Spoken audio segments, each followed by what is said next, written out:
the very first time that India, China, Jamaica gained their independence and the emotional outburst, that was witnessed as a result, I couldn't believe it.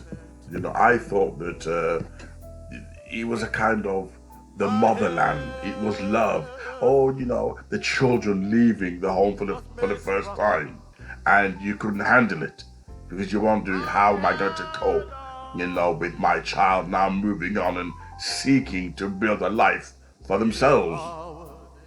This is how I interpret the nation's grief, not realizing it had nothing to do with this spiritual, emotional affinity. It had nothing to do with a family, breaking apart. But rather, it was to do with patriotism and colonialism.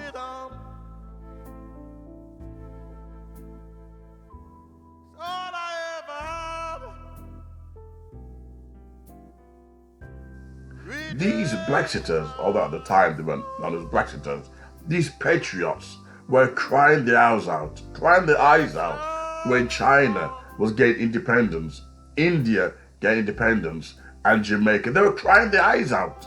And I'm thinking, what are you crying for?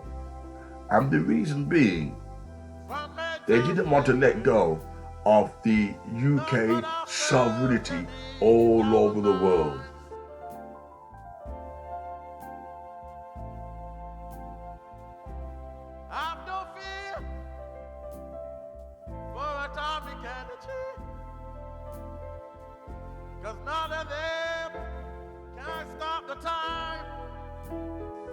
So instead, they said, look, we need to somehow show our white supremacy. We need to somehow hold on to it.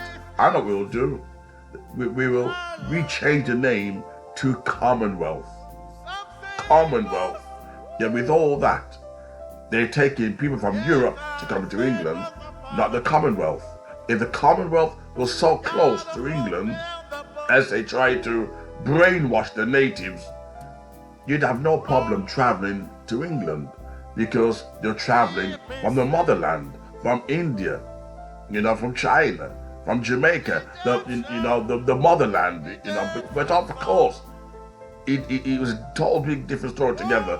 They wanted Europeans and Eastern Europeans to travel to England, not the motherland, not the Commonwealth. These are old names for ex-colonies.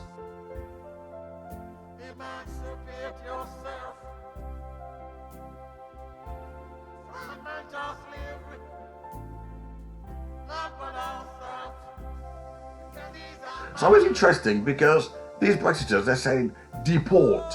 They have this, as soon as a black person or Pakistani commits a crime, deport them, or cultural enrichment. Another favorite term these racists like to use, cultural enrichment. Diversity is our strength, and another favorite word they like to use. But what's interesting, these same racists refused to hand over the land back to China, to Jamaica, to India. These thieves, these robbers, did not want to hand back the land that they stolen. Are you beginning to realize the hypocrisy of it all? The total shamefaced hypocrisy. You bawl your eyes out. That Jamaica said now it's time to cut ties. China said the same thing. And you're crying your eyes out that you don't want to have foreigners in your country, that you want to control their countries.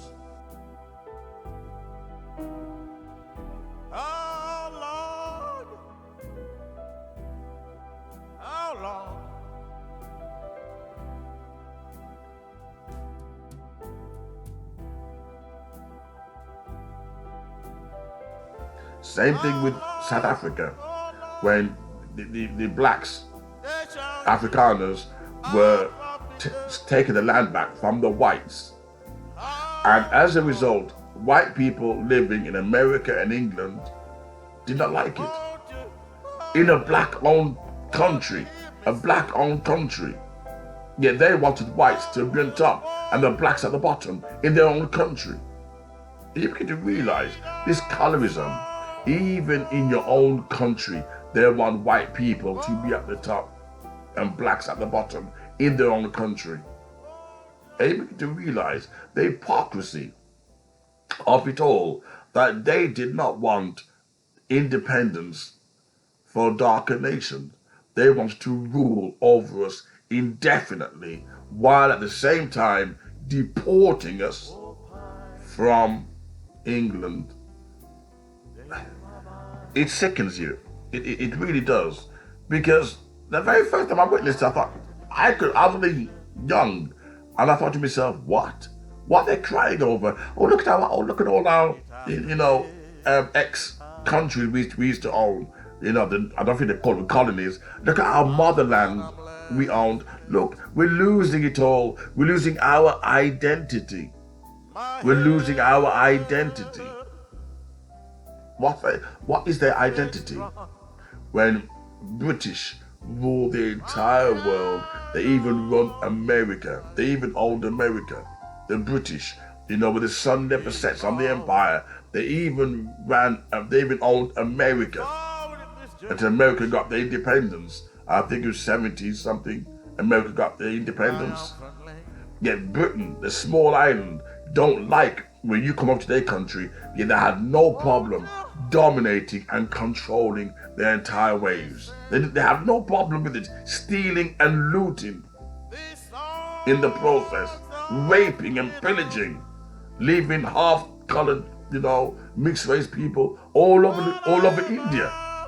All over India, the British, spilt their seed in India and left half Indian, half white.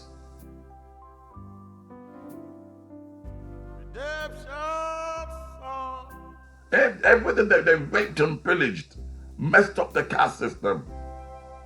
But yet, somehow, they trying to act like they're preserving their whiteness now. Somehow they're trying to pretend they've never done that. If it's like they're the biggest cancer culture. They don't want you to know what they've done. And they talk about wokeism, they talk about people cancelling culture, etc. Yeah, they're the biggest cancer culture. You ask them what they've done. Oh, let's forget about it. Let's cancel it. Let's cancel it. We don't want to know. Racists are the biggest cancer culture out there. Biggest. I have to do a video on this exclusively. When you say racist, they're always trying to hide the truth.